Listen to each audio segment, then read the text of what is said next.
हमारे भाई शाहिद मंजूर साहब, मेरी उनसे कोई जाती दुश्मनी नहीं है, वो हमारे कलमा गो भाई हैं और मैं आज इस मंच से उन्हें दावत भी देता हूं।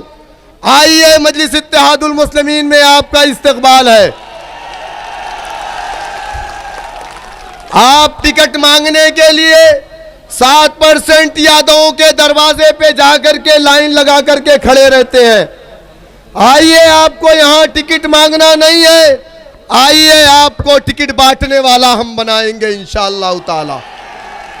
लेकिन मेरे बुजुर्गों, मेरे दोस्तों, आप बताओ, इखलाक को मारा गया गोश्त के नाम पर। उत्तर प्रदेश में 45 MLA मिनी चीफ मिनिस्टर कहा जाता था मुस्लिम कैबिनेट मिनिस्टरों को। लेकिन आप मुझे बताइए कि क्या कोई एक मिनिस्टर इखलाक के घर पर गया उनकी बेवा से उनकी खैरियत लेने, उनके यतीम बच्चों के सरों पर हाथ रखने के लिए? कोई नहीं गया मेरे दोस्तों, मेरे बुजुर्गों। अगर गया तो कौन गया? जिसके ऊपर ये इल्जाम लगाते हैं नाम नहाद सेकुलर चपरासी, वही बैरिस्टर सऊद्दीन ओवैसी साहब, जिन्हें बीजेपी का बी टीम कहते हैं, वही 1400 किलोमीटर से चल करके इखलाक मरहूम के घर पर गए। मुजफ्फरनगर का दंगा हुआ, यही वेस्टर्न यूपी का इलाका। हिंदुस्तान की आजादी के बाद 50,000 मुसलमान रिफ्यूजी कैंपों में था। ठंडी थी, दिसंबर का महीना था, कैंपों में पानी गिरता था, ओस गिरती थी। कौन गया? कोई गया? जा करके आप शाहिद मंजूर साहब से पूछिएगा, क्या आप गए? नहीं गए। क्यों नहीं गए? क्योंकि समाजवादी पार्टी के उस वक्त के राष्ट्रीय अध्यक्ष मुलायम सिंह यादव ने तमाम मुस्लिम मिनिस्टर को बुलाया और कहा है, मुसलमानों, तुम्हें ना मीडिया के सामने जाना है, ना मुजफ्फरनगर जाना है, तुम सबको सैफई आना है, वहां चल करके नंगा डांस देखना। सब के सब सैफई चले गए और हमारी माएँ और हमारी बहनें तड़प रही थी। वहां भी कौन गया? वहां भी वही बीजेपी का एजेंट जिसको आप कहते हैं, 1400 किलोमीटर से चल करके मुजफ्फरनगर के कैंपों में जाकर के पैसे दिए बच्चियों की शादी के लिए। उस वक्त एमआईएम पार्टी उत्तर प्रदेश में नहीं आई थी। उस वक्त एमआईएम पार्टी के झंडे को कोई नहीं जानता था। तब हम इलेक्शन भी नहीं लड़ने आए थे उत्तर प्रदेश में। लेकिन यह कौन सा दर्द था जो मेरे कायद को मुजफ्फरनगर लेकर के गया? आका ने कहा है, मुसलमानों, तुम एक जिस्म वाहिद की तरह हो। अंगूठा कटता है, पूरा बदन तकलीफ को महसूस करता है। नबी करीम सल्लल्लाहु अलैहि वसल्लम ने कहा, मुसलमान एक जिस्म वाहिद की तरह है। अगर मुजफ्फरनगर का मुसलमान तड़पेगा, हैदराबाद का मुसलमान उस तकलीफ को महसूस ना करे, तो मेरे आका ने कहा फिर वो मेरा उम्मती नहीं है। ये वो रिश्ता था जिस रिश्ते के तहत मेरे कायद 1400 किलोमीटर चल करके गए। यही हापुड़ के अंदर पिलखुआ में कासिम नामी शख्स को गाय के नाम पर मार दिया गया। पिलखुआ के अंदर याद होगा, समीउद्दीन को मारा, उसकी पसली टूट गई, हाथ तोड़ दिए, पैर तोड़ दिए। कौन गया? मैं पूछना चाहता हूं, नाम नहाद सेकुलर चपरासियों, मुसलमानों के वोटों के ठेकेदारों, मेरा सवाल तुमसे है। कासिम को मार दिया गया, 3 बच्चियां घर में यतीम हो गई, बीवी बेवा हो गई, रहने को मकान नहीं। मेरे कायद ने मुझे फोन किया, मैं आजमगढ़ में था उस वक्त। उन्होंने कहा, शौकत साहब जाइए हापुड़, पिलखुआ में गड़बड़ हो गई है। मैं पूरी रात गाड़ी चलाते हुए कासिम के घर पर गया। 1 लाख रुपया मजलिस इत्तेहादुल मुस्लिमीन की जानिब से मैंने कासिम के परिवार को दिया। समीउद्दीन के पास इलाज का पैसा नहीं था। मेरे लीडर ने टाइम्स ऑफ इंडिया में उस खबर को पढ़ी और कहा, शौकत साहब जाइए समीउद्दीन से भी मुलाकात कीजिए, अस्पताल में है, इलाज का पैसा नहीं है।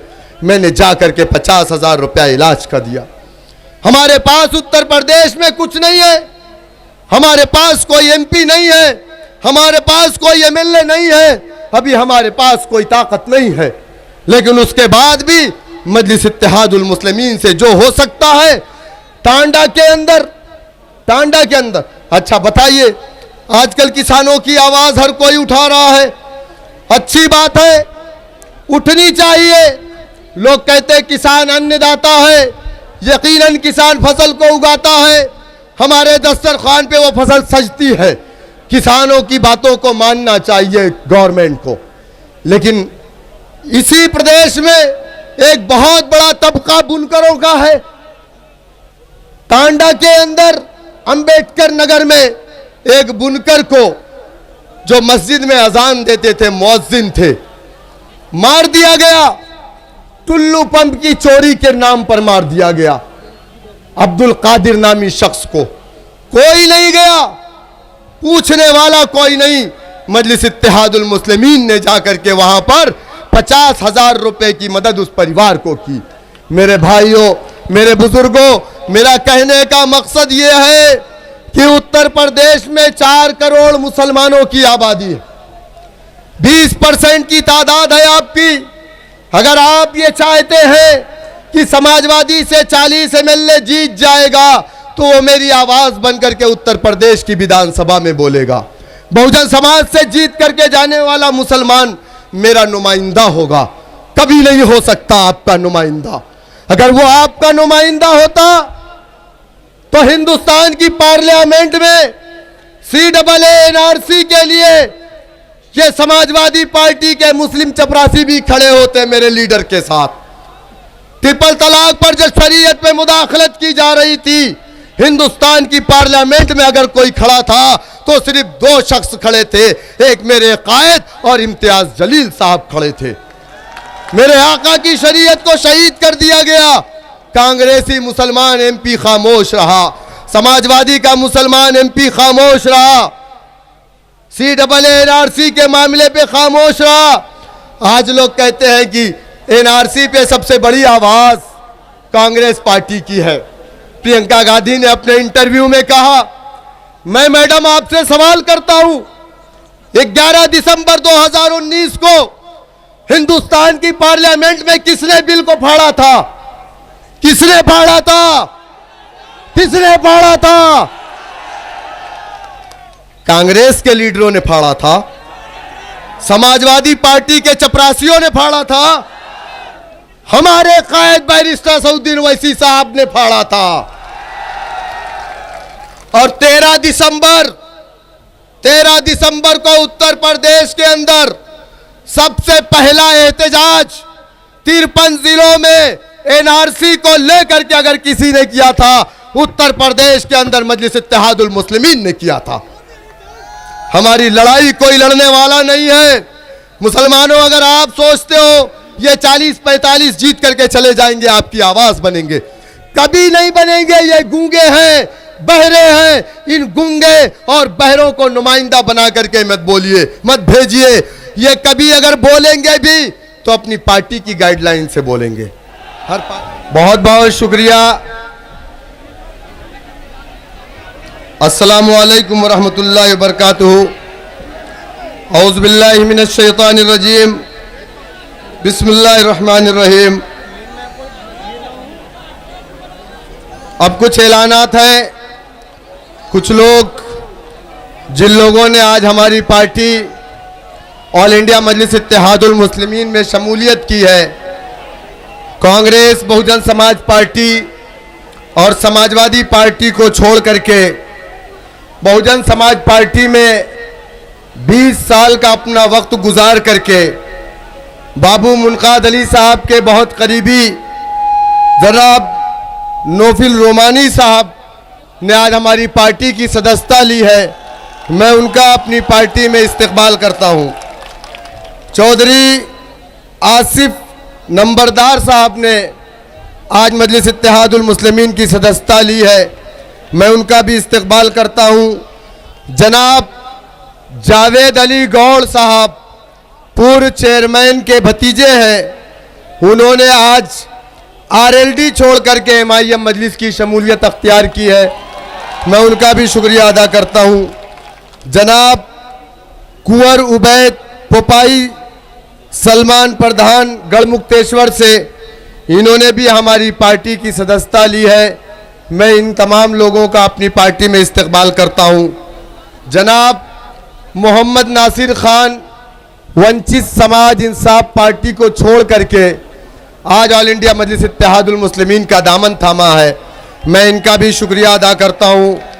और एक नाम है जनाब शोएब त्यागी एडवोकेट साहब, इन्होंने अपने तमाम साथियों के साथ, जिनका नाम शोएब सैयद साहब जिनका ताल्लुक किठौर से है, मोहम्मद असीम जराफत साहब, मोहम्मद अयाज राजपूत साहब, डॉक्टर सारिक सेठ किठौर से है, शोएब जुल्फ़िकार एडवोकेट साहब, जनाब आमिर अली साहब, जनाब नासिर त्यागी साहब किठौरी, जनाब कासिफ अली खान साहब, जनाब मुनाकिब सलातीन साहब, नौशाद अली साहब, इमरान अहमद साहब, इमरान अधिवक्ता असोडा से, जो लगभग अपने 300 साथियों के साथ मजलिस इत्तेहादुल मुस्लिमीन की सदस्यता ले रहे हैं, मैं इन तमाम लोगों का अपनी पार्टी में इस्तकबाल करता हूं।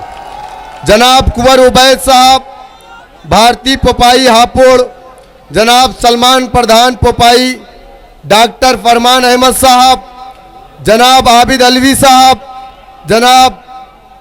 जनाब गुलफराज शाहजमाल देहात से, जनाब शमीम चौधरी साहब, जनाब हुसैन अहमद किठौर से, जनाब इरफान मलिक साहब किठौर से, जो पूर्व प्रत्याशी रहे हैं विधानसभा के, जिला पंचायत के, उन्होंने आज हमारी पार्टी की सदस्यता ली। मजलिस इत्तेहादुल मुस्लिमीन इन तमाम लोगों का अपनी पार्टी में इस्तकबाल करती है। डॉक्टर इफ्तिखार, आर्या ललिता शपमा, जो कांग्रेस पार्टी छोड़ करके ऑल इंडिया मजलिस इत्तेहादुल मुस्लिमीन में शमूलियत किए, हमारी पार्टी इन तमाम लोगों का इस्तकबाल करती है। मैं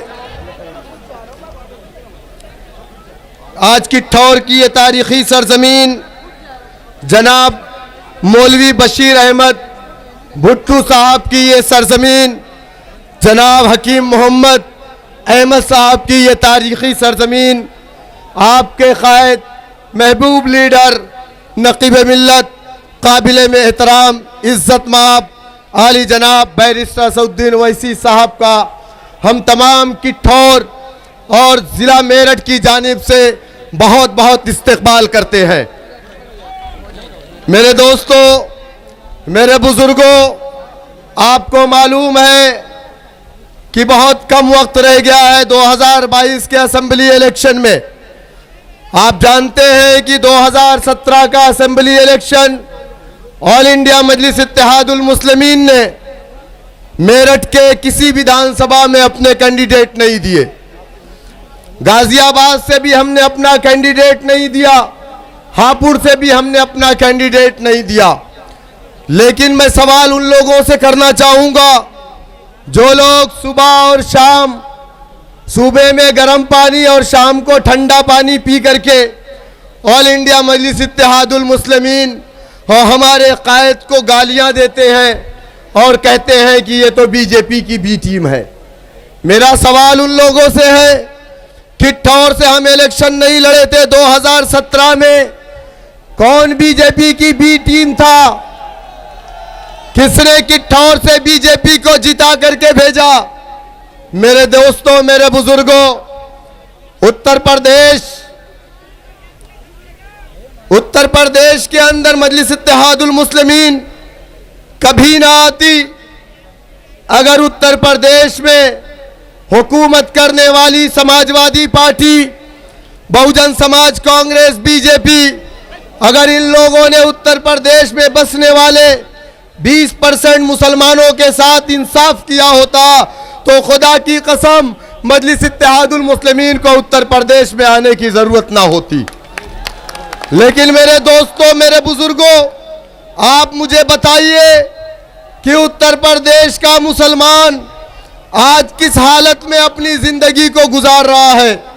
ये बात किसी से छुपी नहीं है।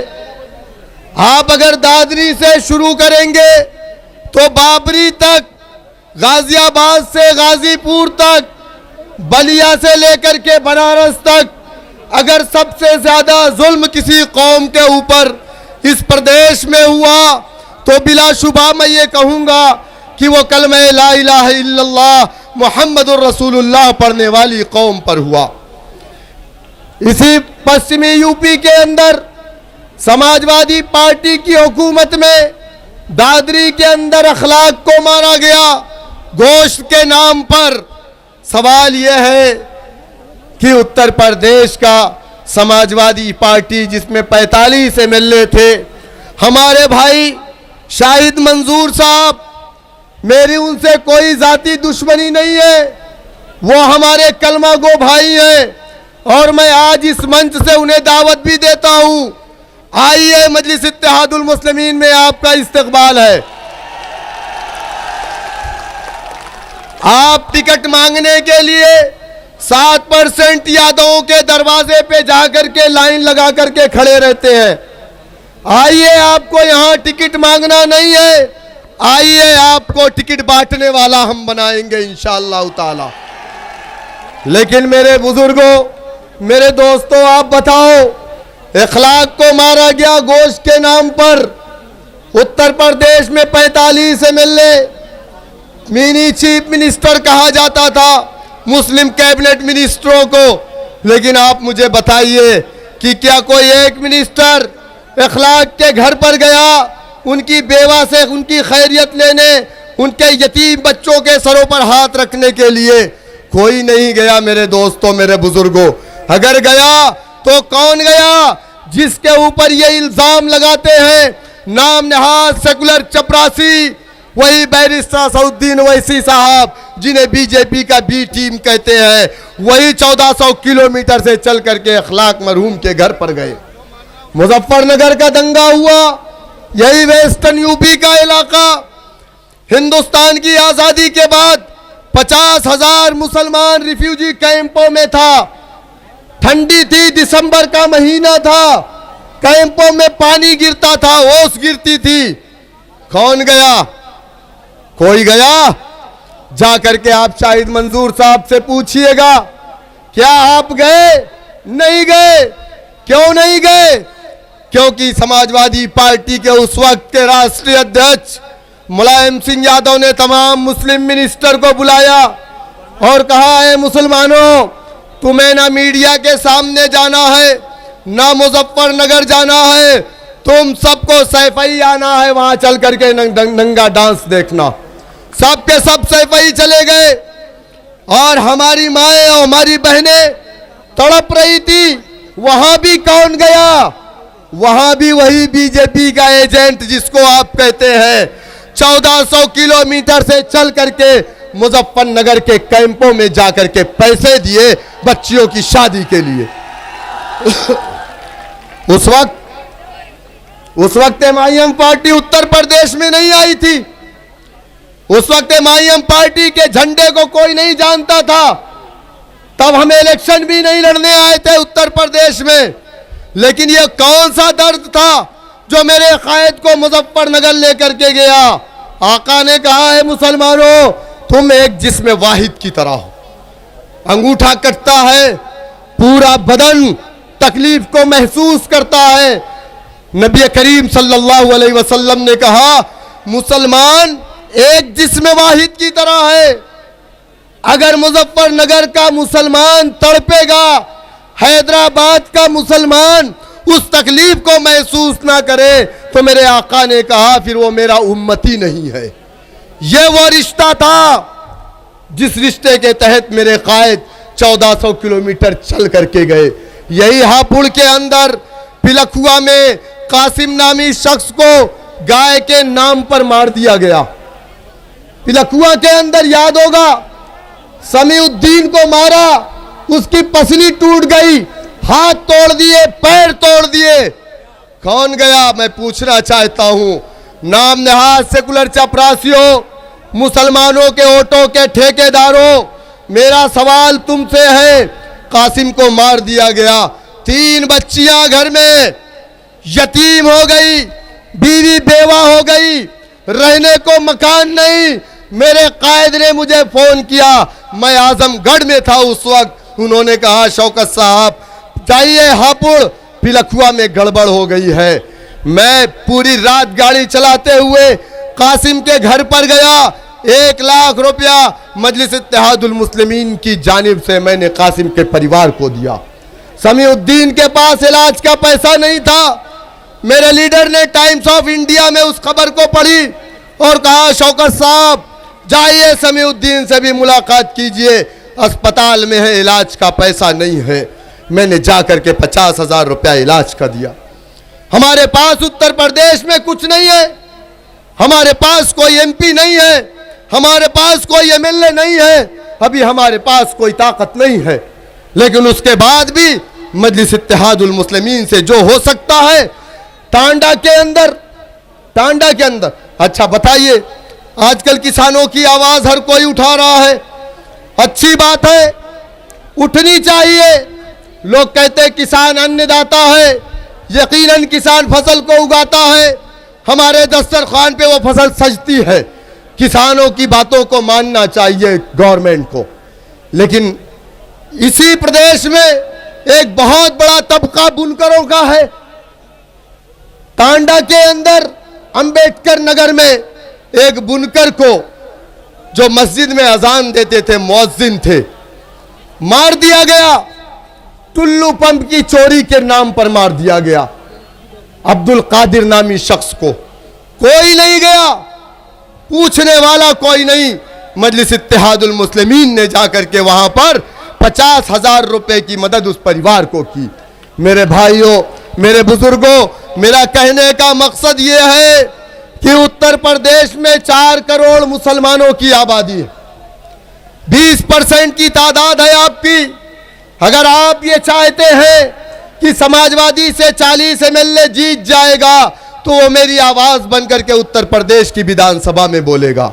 बहुजन समाज से जीत करके जाने वाला मुसलमान मेरा नुमाइंदा होगा, कभी नहीं हो सकता आपका नुमाइंदा। अगर वो आपका नुमाइंदा होता तो हिंदुस्तान की पार्लियामेंट में CAA-NRC के लिए ये समाजवादी पार्टी के मुस्लिम चपरासी भी खड़े होते मेरे लीडर के साथ। ट्रिपल तलाक पर जो शरीयत में मुदाखलत की जा रही थी, हिंदुस्तान की पार्लियामेंट में अगर कोई खड़ा था तो सिर्फ 2 शख्स खड़े थे, एक मेरे कायद और इम्तियाज जलील साहब खड़े थे। मेरे आका की शरीयत को शहीद कर दिया गया। कांग्रेसी मुसलमान MP खामोश रहा, समाजवादी का मुसलमान MP खामोश रहा, CAA-NRC के मामले पे खामोश रहा। आज लोग कहते हैं कि NRC पे सबसे बड़ी आवाज कांग्रेस पार्टी की है। प्रियंका गांधी ने अपने इंटरव्यू में कहा, मैं मैडम आपसे सवाल करता हूं, 11 दिसंबर 2019 को हिंदुस्तान की पार्लियामेंट में किसने बिल को फाड़ा था? किसने फाड़ा था? किसने फाड़ा था? कांग्रेस के लीडरों ने फाड़ा था, समाजवादी पार्टी के चपरासियों ने फाड़ा था, हमारे कायद बैरिस्टर सऊद्दीन ओवैसी साहब ने फाड़ा था। और 13 दिसंबर को उत्तर प्रदेश के अंदर सबसे पहला एहतजाज 53 जिलों में NRC को लेकर के अगर किसी ने किया था, उत्तर प्रदेश के अंदर मजलिस इत्तेहादुल मुस्लिमीन ने किया था। हमारी लड़ाई कोई लड़ने वाला नहीं है। मुसलमानों, अगर आप सोचते हो ये 40-45 जीत करके चले जाएंगे, आपकी आवाज बनेंगे, कभी नहीं बनेंगे। ये गूंगे हैं, बहरे हैं। इन गूंगे और बहरों को नुमाइंदा बना करके मत बोलिए, मत भेजिए। ये कभी अगर बोलेंगे भी तो अपनी पार्टी की गाइडलाइन से बोलेंगे। हर पार्टी का अपना संविधान होता है। मेरे दोस्तों, मेरे बुजुर्गों, 7% यादव ने जमहूरियत की सबसे बड़ी ताकत क्या है आपको मालूम है? जमहूरियत की सबसे बड़ी ताकत आपका खेत नहीं है, आपके बाग बगीचे नहीं है, आपकी 4 मंजिला इमारतें नहीं है, आपके पैसे नहीं हैं। जमहूरियत की सबसे बड़ी ताकत सियासत है। जिस सियासत को हमारे बड़ों ने कहा, मुसलमानों ये सियासत तुम्हारे लिए शजर ममनुआ है। हमने अपना कोई सियासी प्लेटफॉर्म नहीं बनाया। 1947 में दिसंबर के महीने में रिफायाम कलम में मौलाना अबुल कलाम आजाद की सदारत में एक कन्वेंशन बुलाया गया, मुसलमानों से बैत ली गई, कहा गया मुसलमानों तुम अपना सियासी प्लेटफॉर्म मत बनाना, कांग्रेस पार्टी को अपनी पार्टी मानना, कांग्रेस के कायदीन को अपना कायद मानना, कांग्रेस के डंडे और झंडे को अपने कंधों पर रख करके हमने जिंदाबाद के नारे लगाए। 1 साल 2 साल 3 साल नहीं, 60 साल तक इस मुल्क का इख्तियार हमने कांग्रेस पार्टी को दिया। क्या ये बात सच नहीं है?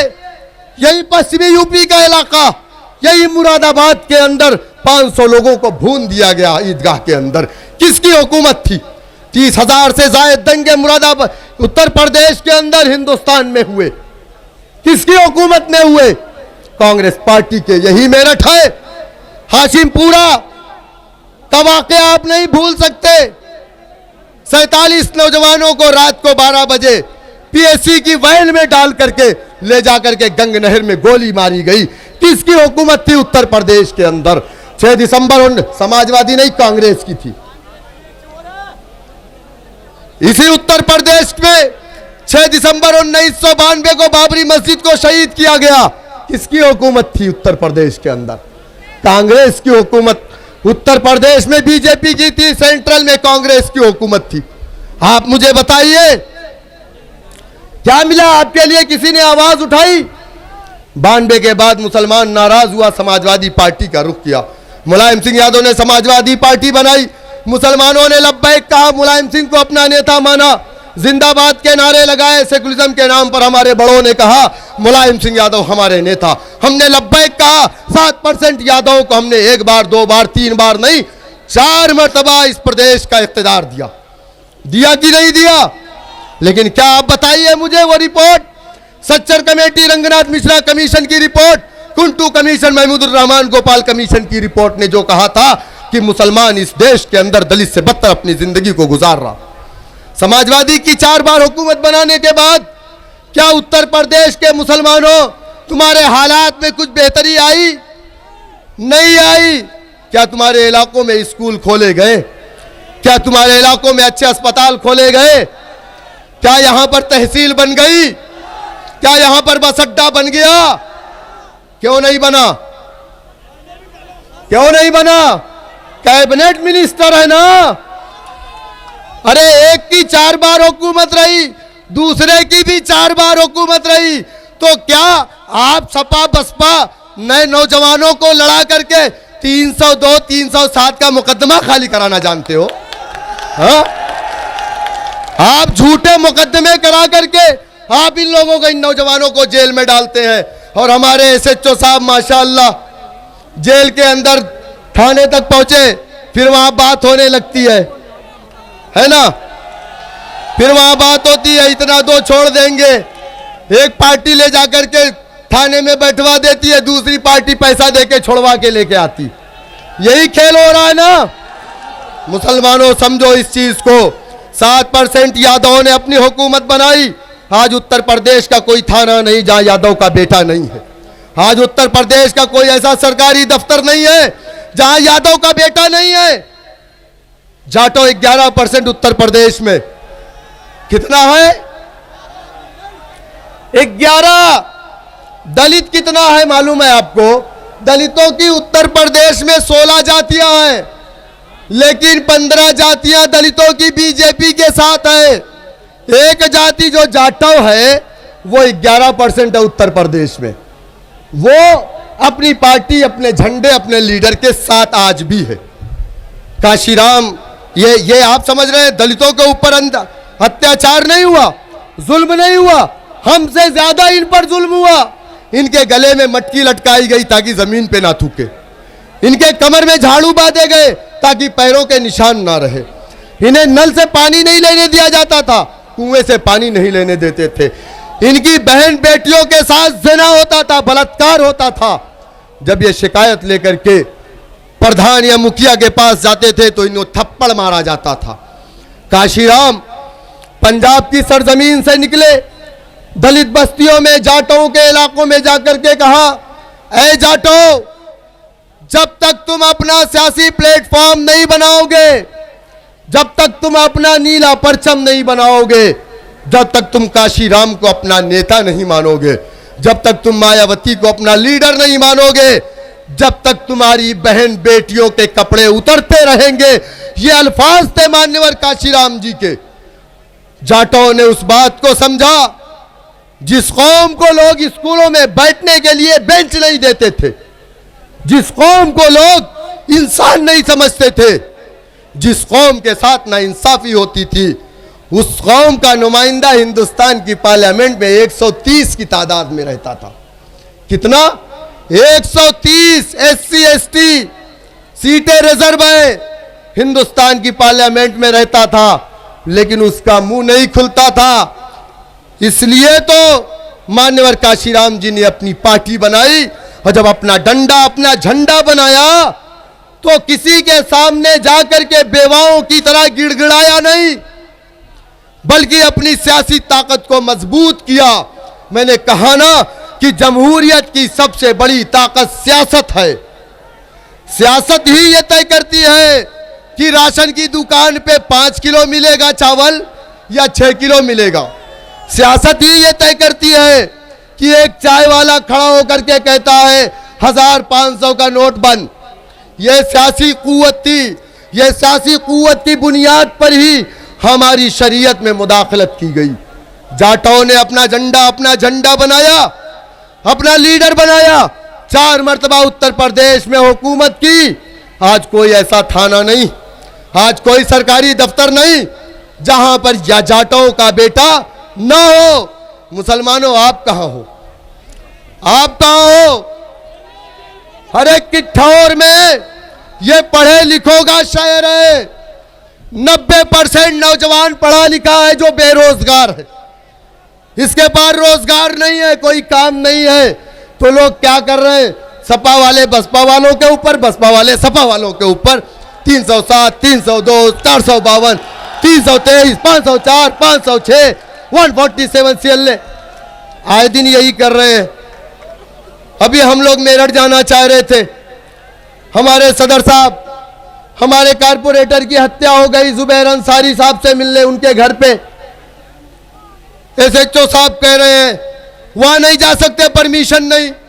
SHO साहब, मेंबर ऑफ पार्लियामेंट को किसी के घर पे जाने की इजाजत लेने की जरूरत नहीं है। आप पब्लिक सर्वेंट हैं, आप पब्लिक सर्वेंट हैं, आप अपना काम कीजिए, हमें अपना काम करने दीजिए। आप बाबा को आने से नहीं रोकते हैं, आप बाबा को आने से नहीं रोकते हैं, आप अखिलेश को आने से नहीं रोकते हैं। तो आपको कौन सी परेशानी है? क्या आपको भी मोहब्बत हो गई है हमारे लीडर से क्या? प्लीज गलत काम किसी के दबाव में आकर के ऐसा मत कीजिए। इंशाअल्लाह ताला मेरठ की सरजमीन पर, उसी विधानसभा में इंशाअल्लाह ताला मेरे कायद अगला जलसा अगले महीने में करेंगे इंशाअल्लाह ताला। मेरे दोस्तों, मेरे बुजुर्गों, मेरा कहने का मतलब सिर्फ ये है, जात और बिरादरी से ऊपर उठिए, कलमे की बुनियाद पर एक मरकज़ सियासी पर इकट्ठा होना है। हमारे अंदर एक प्रॉब्लम है, हम किट्ठौर नहीं लड़े थे। यहां पर क्या होता है, जहां वो मुस्लिम बाहुल्य इलाका होता है, मुस्लिम बाहुल्य इलाके में तमाम पार्टियां अपने कैंडिडेट मुसलमान दे देती, तो मुसलमान वोट बिरादरी के नाम पर 3 हिस्से में बढ़ जाता। फायदा किसको होता है? फायदा किसको होगा? बीजेपी को।